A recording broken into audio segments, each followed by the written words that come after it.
Hi Capricorn, this is Jov. Welcome po sa ating channel. By the way, Capricorn, this is your weekly gabay tarot reading from May 18 to May 24, 2026.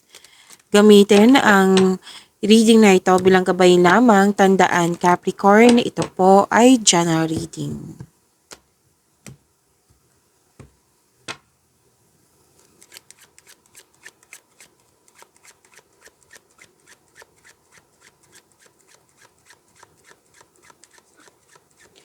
Mga parating po para kay Capricorn ngayong May 18 to May 24, 2026.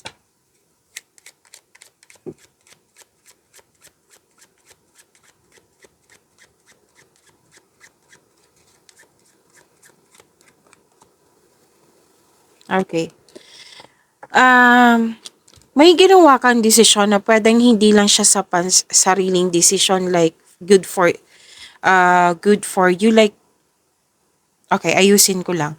May ginawa kang desisyon na hindi itong desisyon na ito is for you at para din sa kanila. Para sa kabutihan din nila. Yan. Kumbaga, nagdesisyon ka para sa lahat. Kasi sinabi dito na may, 'di ba, may meeting, may reunion, togetherness, bonding. Tapos sinabi mo, "Oh, ito na yung desisyon ko. Okay ba 'to sa inyo?" Oo.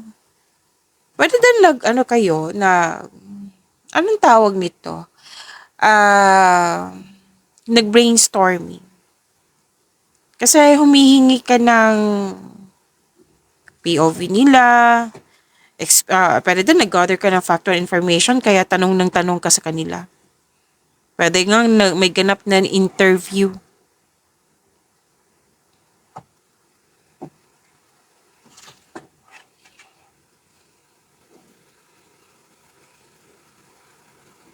Puro conversation, puro ka, kumbaga, salita ka ng salita dito. Oo. Na nakita ko dito na itong mga kausap mo is pwedeng family mo or tinuring mong pamilya or kasamahan sa bahay. You're weighing the pros and cons in a situation. Yung may itetest ko nga to kung effective ba, kung hindi, plan B. Option 2. Yan. Gusto mong i-judge nila yung decision mo eh. Like, kung gusto mo makasiguro na ito yung best decision, ito yung perfect decision.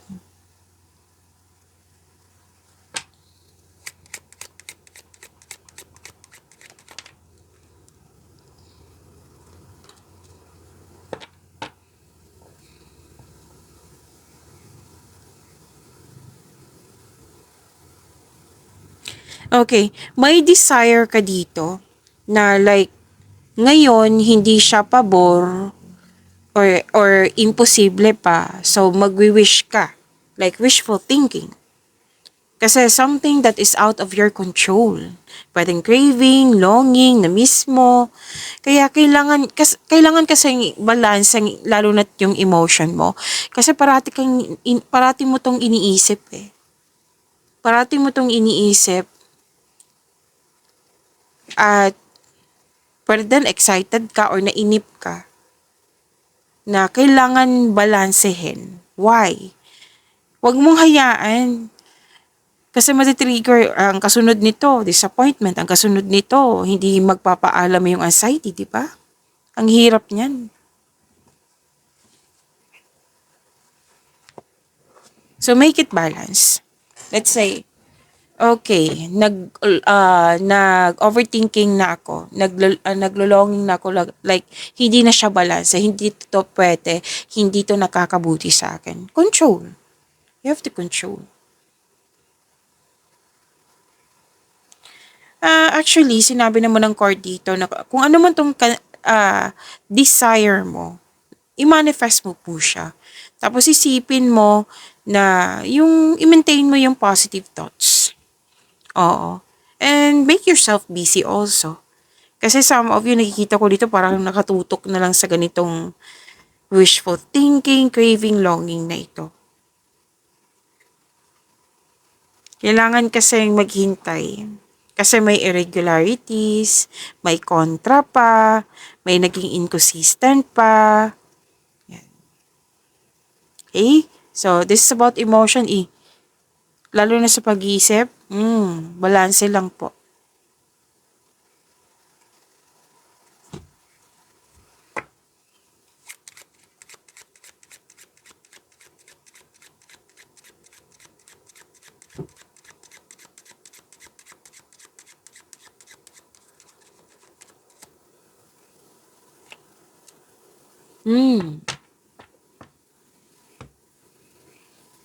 Bakit sinabi yung kanina na ibalanse? Kasi mukhang nainip ka nga eh. Pwedeng na-stress or naapektuhan na nga yung health mo nang dahil sa ganitong hindi mong control yung situation. Pwede din sa kakahintay nga. Kung ano man to, burnout, na hindi magandang pakiramdam na nang dahil sa mga nangyari, parating, may nakikita kong ano dito, pending, na walang katapusang pending, ganyan. Pwede din tardiness, na masyadong parating late or masyadong late na. Kung ano man tong concern mo, may recovery. Yes, claim nyo po itong recovery na ito. By the way, 3 card po magkasunod. Sabi dito na apektuhan ka talaga sa mga hindi mo hindi naka-focus ka kasi sa hindi mo makontrol. So make it balance nga. Huwag kayong mag-alala. Kailangan mo talaga i-balance. Why? Nakikita ko dito yung health concern eh. Kung hindi man po ikaw to, pwedeng ibang tao na malapit sa'yo na concern nito. Yung mga sinasabi ko kanina. Na may health concern na nag-alala ka sa kanya, pwedeng ganyan. Pero kung ano man po ito, may recovery. Claim nyo po itong recovery na ito. Actually, may changes, unpleasant changes na pwedeng hindi mo siya tanggap.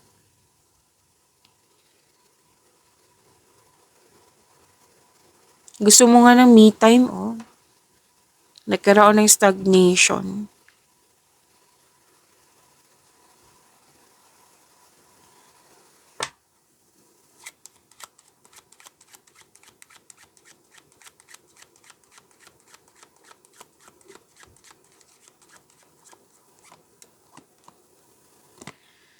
Yung desisyon, it might be, magkaiba to. Pero yung desisyon talaga hati to eh. May sinabi sa akin, may pa sa inyo.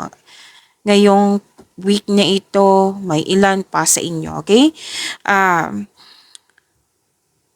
Di ba may gagawin kang desisyon? Ingatan talaga, like, mag-ingat sa paggawa ng desisyon. Alamin nyo muna kung ano yung mga possible consequences niya at magkakause ba to ng problema. Kasi kung hindi po daw kayo mag-iingat, may failure ako nakikita dito. May pagsisisi. Kung hindi pa ito nangyari ha. Kasi may sinabi din sa akin ngayon habang nilagay ko yung cards nyo. Nangyari to sa nakaraan na hanggang ngayon, bit-bit mo pa rin yung pagsisisi ng dahil sa maling desisyon.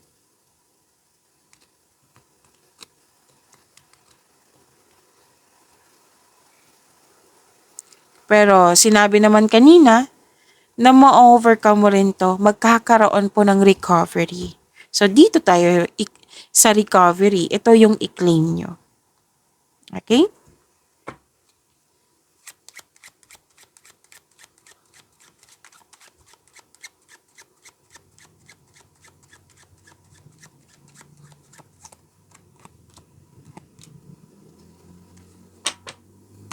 Ay, wow. Ang ganda. So, at the end of the day, nakikita ko dito, may magandang nangyari sa career and money mo. Bongga to ha. Malaking pera. Makakatanggap kayo ng malaking pera. Pwedeng mana ito, pensyon or retirement or masaganang ani ng buhay. Nakikita ko rin dito na may nanalo.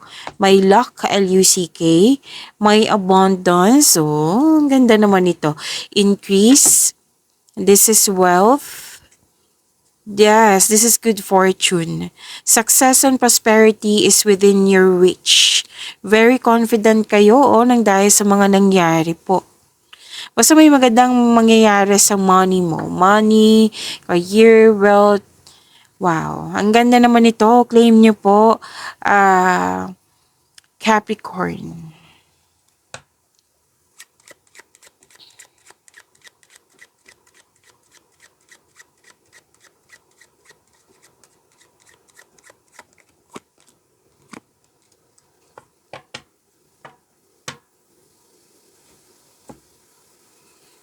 Makaka-receive din kayo ng magandang balita, Capricorn.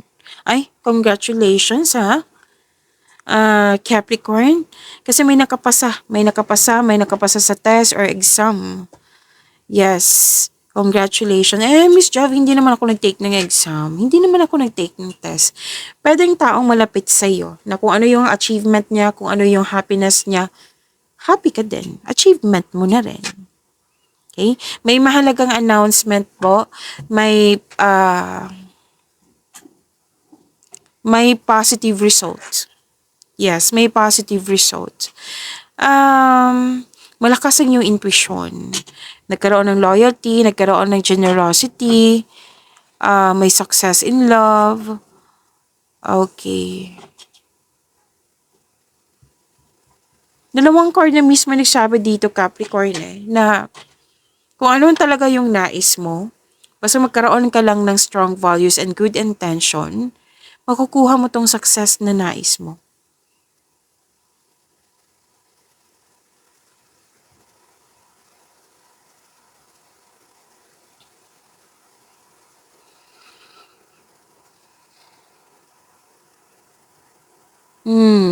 Okay. Actually, apat na card na nagsabi dito. May naalala talaga kayo sa nakaraan na pwedeng pinagsisihan mo, pwedeng pinaalala sa'yo or naalala mo, naalala mo, like, may nagsabi sa akin, panaginip, pwedeng nanaginip ka, tapos, nakikita ko ditong, pwedeng umiiyak ka. Dalawang card, okay, dalawang card kasi ang umiiyak dito. At saka, may pagsisisi. So, naalala mo, nag-confirm. So, crying is a very healthy thing to do. It relieves stress and ease our pain and cleanses our soul. Mukhang miss mo ito. Okay? So, kuha tayo ng angel number for you, Capricorn.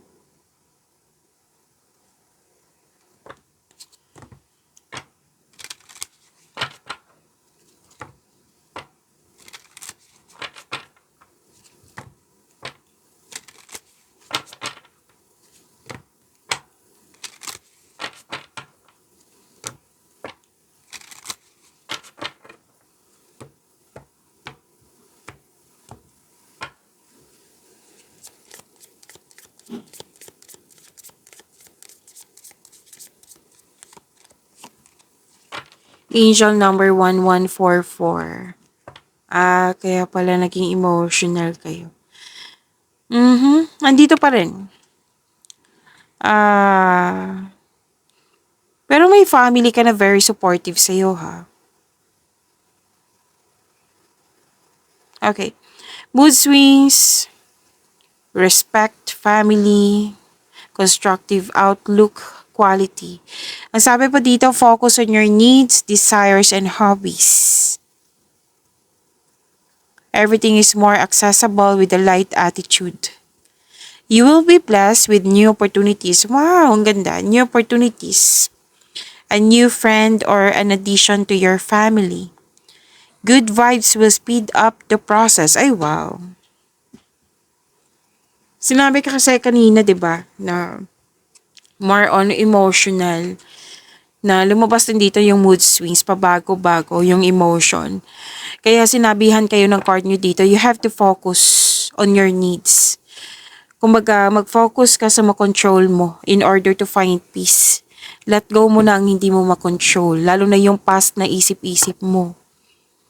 Mag-focus ka kasi may mga pagkakataon na dumating na naka-align to sa desires mo na kailangan mo magsipag, Capricorn. Okay?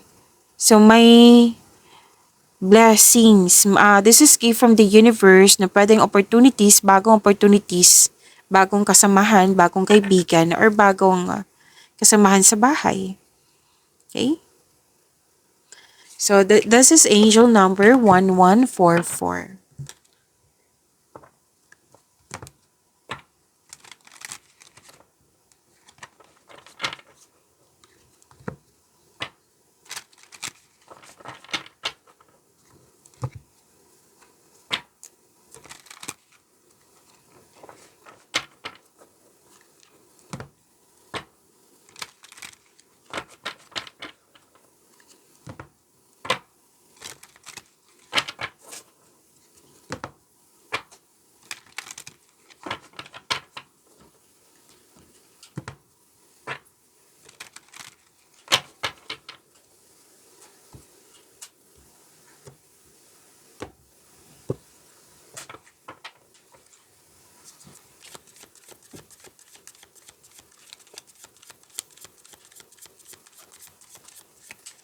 Energy, Capricorn.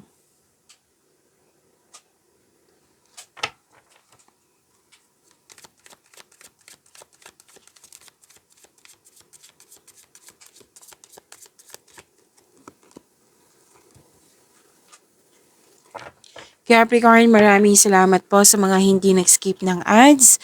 Subscribe na po kayo sa ating channel at click bell notification para updated po kayo sa reading natin. Para po sa mga gusto magpa-reading po, comment po kayo ng personal reading and check my reply sa comment section.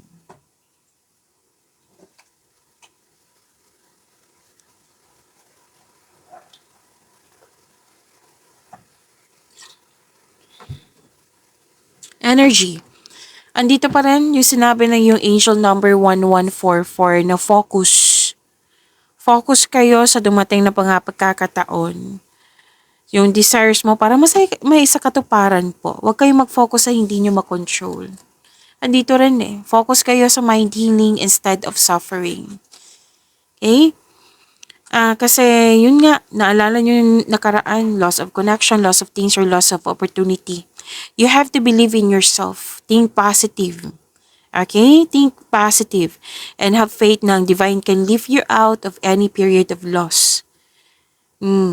Magtiwala po sa kung ano ang darating. Kahit hindi ka comfortable sa changes po, makukuha mo ang kailangan mo.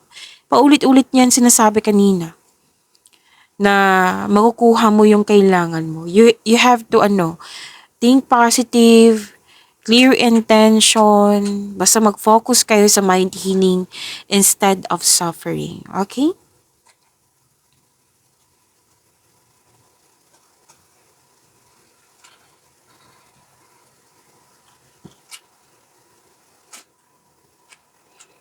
May hinihintay pa rin kayo dito. Lumabas siya yung... by the way, kung may narinig kayong ingay, may kasama ako dito. May... yung waiting, lumabas din siya dito sa tarot cards mo. Mukhang may masacrifice kayo. Okay, gagawa. Diba sinabi kanina na may gagawa kayo ng desisyon? Opo, andito din po na pwede nahihirapan ka sa paggawa ng desisyon kasi may masacrifice. Opo. Or sacrifice or pagsusuko. Ihanda ang sarili kung karapat-dapat ba ito. Malalim yung iniisip mo dito Yung stagnation, lumabas din dito. Pero din, may hinihintay ka. Lumabas, diba? Oo, na pwedeng naiinip ka. So, try to invest your time wisely while you wait. Okay? And kung naghihintay ka, then time for reflection. Mas piliin nyo po magkaroon ng time for reflection. Kasi why? Kasi andyan po yung pahinga, andyan po yung sagot sa inyong katanungan, andyan din yung solusyon sa inyong problema.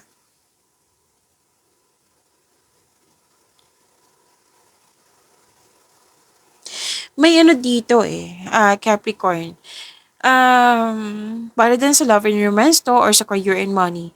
Like, yung iisip ka, worth it ba to? Worth it ba magstay? Kasi ilang years na. May iniisip kang ganyan. Nandito yung frustration. Pwede may hinihintay talaga na nagkaroon ng delay na, okay. Okay, pay attention kasi naulit na naman na naalala niyo yung sinabi ko na loss of money? Kasi nakikita ko dito na may pwedeng gagasta ka, mag-invest ka. Pero nasa iyo at the end of the day, sa'yo nasa iyo yan kung gusto mo or hindi. Kasi sinabi ng card dito, wag magdesisyon agad na mag-invest or maggasta sa isang bagay. Kailangan mong pag-isipan kung karapat-dapat ba. Time for reflection pa rin ang advice dito Capricorn. So, pag-isipan ng mabuti.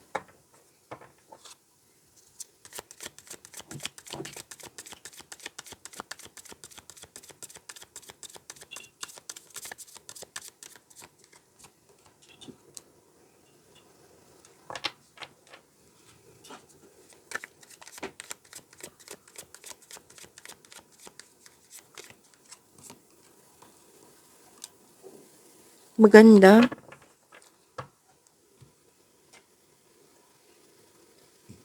Sa career and money nyo po, excuse me, nag-burp po ako kasi kailangan. Okay, sa career and money nyo po, may deal. May deal, commitment, promises, agreement. Pwedeng signing of contract din ito.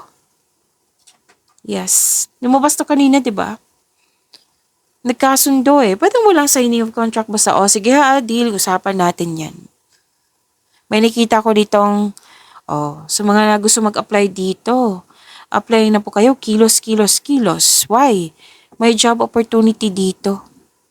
Pwede din business partnership, kasosyo. Kung ano man tong opportunity na dumating sa'yo, i-grab nyo po, sabi ng yung card. Kung gusto nyo, kung pwede sa'yo. Kasi magbibigay ito ng financial growth sa'yo. Naalala nyo sinabi kanina, angel number 1144, you will be blessed with new opportunities. Nag-clarify. Magbibigay ito ng financial growth So galingan nyo po. Basta planuhin na mabuti at sipagan sa araw-araw, makukuha mo yung gusto mo. Kasi destiny to Naka-destiny talaga to sa'yo. So isang malaking good news po ito.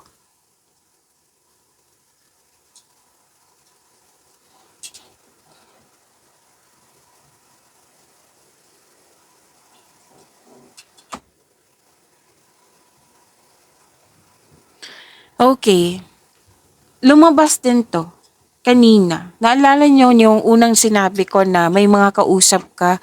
Ito yung desisyon ko. Okay ba to sa inyo? Okay ba to? Kasi i-go ko na to.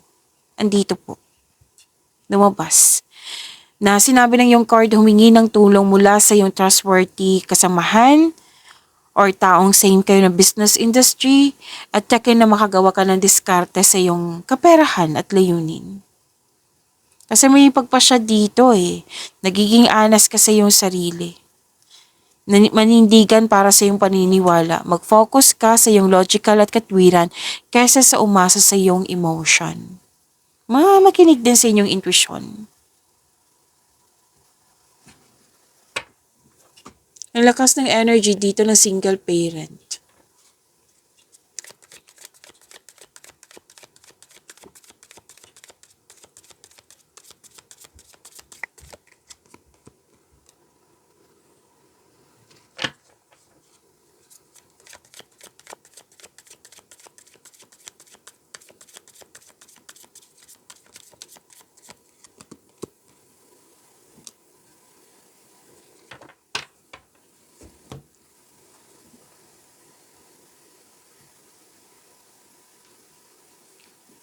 Capricorn, gusto nyo bang ma-notify kayo, ma-prompt kayo na may bago tayong video? Like, mapanood nyo po yung premiere ng video natin. Kung gusto nyo po, i-click nyo po yung bell notification. Kung hindi nyo po alam, magpaturo po. Huwag nyo din kalimutan na mag-subscribe sa channel natin. At nag-o-offer na po ako ng rush reading. Kung gusto niyo po, comment down personal reading at antayin yung reply ko. Napanood niyo na ba yung apat na video natin? First half, second half, monthly, at saka yung 3 months from now. Kung hindi pa or nakalimutan niyo po, andito lang po sa channel natin. Scroll down niyo lang po.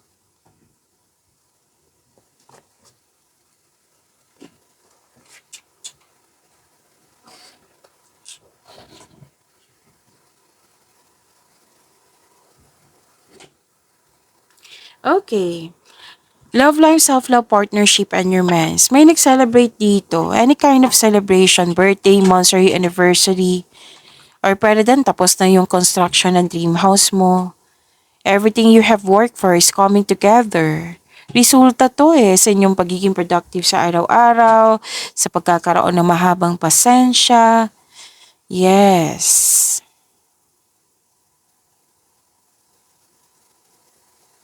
Wins din to May na-achieve or may natapos kayo. Yes. So claim, ang ganda po nito.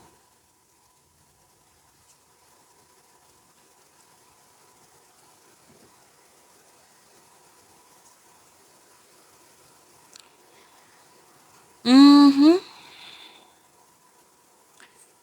Ang sabi kasi dito, lumabas pa rin, kanina pa to, na pwedeng hindi maayos yung tulog mo. Kasi may conflict. Pero communication is the key, ha? Yun nga, nag-alala ka, nagkaroon ng anxiety, lumabas kanina, di ba? Naalala nyo, lumabas din siya dito.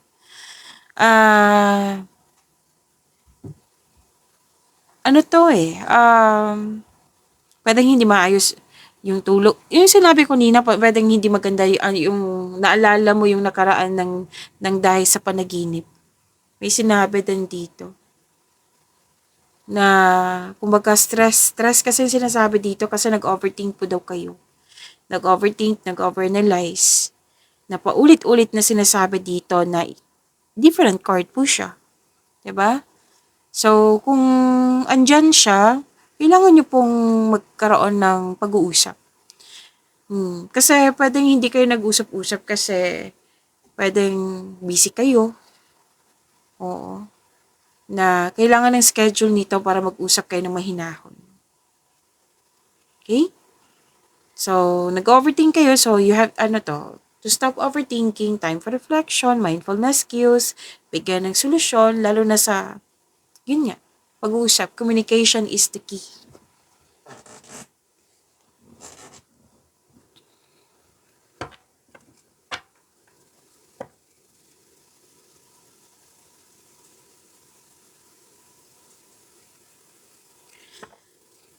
Okay, sa mga single dito, may taong humahabol sa'yo ng labis.